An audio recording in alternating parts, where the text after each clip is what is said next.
El halachot, Chazak ubaruch rabotai, Shavua tov, Besorot tovot. On est dans le 12, dans le mois Tevet. Veille de confinement en Israël, vous allez me dire encore un. Il y a déjà certains, ils ont même sorti une blague en disant ça va faire 4 élections, 3 confinements, 2 doses de vaccin et Had Elokenu.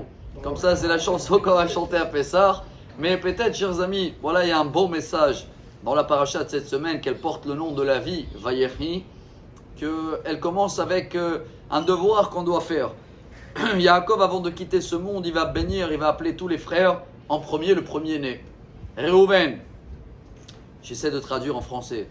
Réhouven, Kohi, Yeter Set, Veyeter Oz, Pachaz Kamaim Al Totar. Réhouven, t'es ma première force, tu devais tout avoir, la royauté, la keuna, mais t'as tout perdu. Pachaz Kamaim Al Totar, Kihilalta Yetzore Avicha. Ça veut dire en français, tu étais rapide comme de l'eau. Pachaz Kamaim, voilà comment il dit Rashi, comme l'eau. Vous savez, quand il y a un fleuve, l'eau elle coule et elle ne s'arrête pas jusqu'à qu'elle n'arrive pas à un endroit où il n'y a plus de pente, elle bouge toujours. Qu'est-ce qu'il a fait, Réhouven? Il y a une Gemara très connue, tunisienne pour certains, c'est dans la page 55 du traité Shabbat. Là-bas, la Gemara elle cite ceux-là qu'ils n'ont jamais fauté. Et la Gemara elle dit aussi Kol Omer Réhouven Hata eno ela Toreh. Il ne faut pas prendre la faute qu'il a fait Réhouven 48 ans avant la reproche qu'il est en train de recevoir. C'est quand Rachel est décédée. Alors Réhouven, il a changé le lit, il a mis le lit de son père chez Léa. Mais il avait fait d'une manière, je ne sais pas si ça se dit dans notre langage, impulsif, vite, rapide, que Yaakov, il a vu, il n'a rien dit. Il a retenu d'abord 48 ans les reproches. Ça, c'est un autre niveau.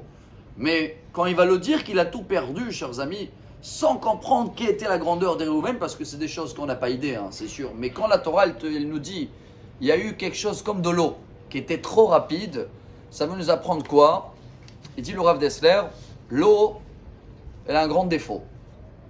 Elle n'est jamais stable. Même si tu le mets dans un verre, dès que tu bouges un peu la table, hop, l'eau elle bouge. Partout où il est, c'est pas comme du métal, du bois, où il arrive à se poser. L'eau représente une réaction, on va dire en tous les cas chez nous, chez l'homme, que j'arrive pas, je suis stable, mais après quelques secondes, il y a quelque chose qui va me bouger. Peu importe quoi. Et ça a fait perdre à Réhouven et à toute sa descendance. Ni il pouvait être Cohen, ni il pouvait être premier-né.